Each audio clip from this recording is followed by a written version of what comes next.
Olá, paz e saúde para você e toda a sua família. Eu sou o pastor Gilmar e esse é o devocional comunitário no livro de Atos dos Apóstolos, uma iniciativa da equipe de missões da Terceira Igreja Presbiteriana Renovada em Belo Horizonte. E você também pode acompanhar o nosso trabalho pelo YouTube, pelo Instagram e pelo Facebook. 3 Renovada BH, uma família comprometida a ajudar. Vamos aprender juntos sobre a palavra de Deus? Atos capítulo 13, versículos 42 e 43.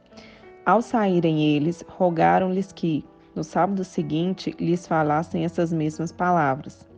Despedida a sinagoga, muitos dos judeus e dos prosélitos piedosos seguiram Paulo e Barnabé, e estes, falando-lhes, os persuadiam a perseverar na graça de Deus. O texto de hoje está em Atos dos Apóstolos, no capítulo 13, do versículo 42 ao 43. Durante o tempo que Paulo e Barnabé estavam em Antioquia, eles não perdiam a oportunidade de anunciar o Evangelho. E o texto que nós lemos informa que a mensagem que eles pregavam era repetida várias vezes por insistência das próprias pessoas que estavam escutando. Mas afinal de contas, o que eles estavam anunciando, o que eles estavam pregando, que interessava tanto as pessoas ouvirem mais de uma vez e fazer com que os outros que estavam junto com eles também tivessem interesse e pudessem ouvir. Certamente era uma mensagem libertadora, e estes homens estão cheios do Espírito Santo de Deus. Para quem era judeu, a mensagem era interessante porque fazia uma revisão completa de toda a história. Nos mínimos detalhes, procuravam mostrar como Deus atuava de maneira libertadora na história do povo, mas também mostravam como o povo não interpretava de forma adequada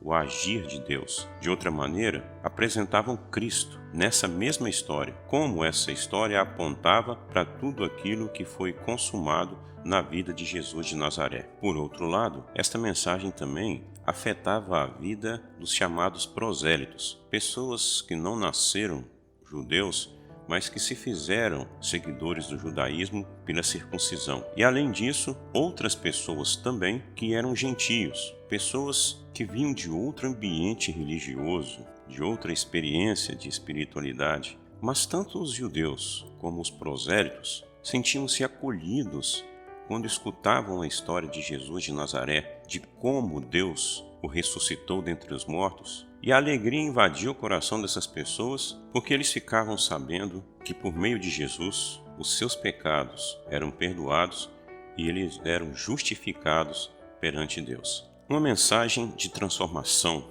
de libertação, de acolhimento, mesmo na diferença.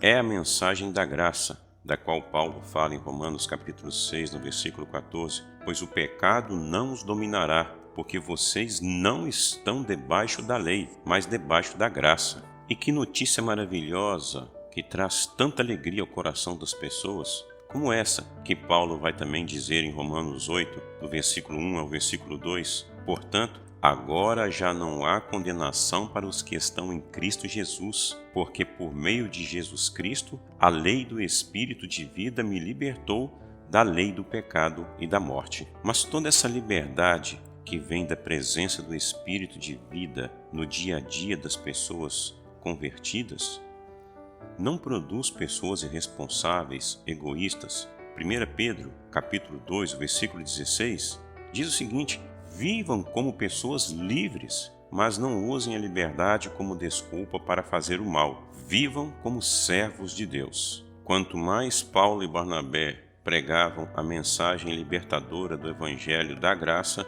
as pessoas ficavam maravilhadas e eram, como Lucas diz, persuadidos a continuar firmes na graça de Deus. É a graça e não o medo que deve conduzir as pessoas a Deus. Provérbios capítulo 19, versículo 23 diz: o temor do Senhor conduz à vida.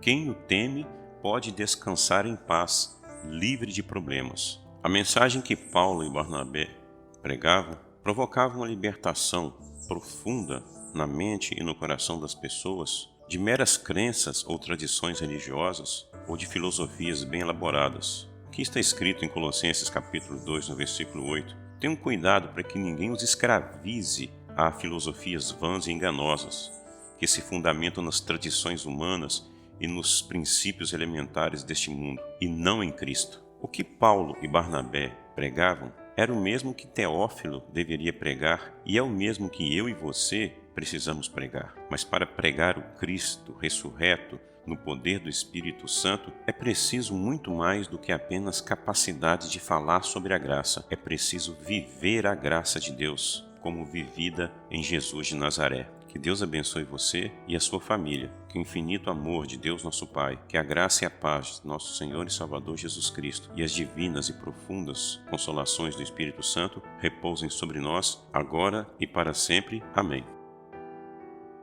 Ajudem-nos a divulgar este trabalho. 3 Renovada BH, no YouTube, no Facebook e no Instagram.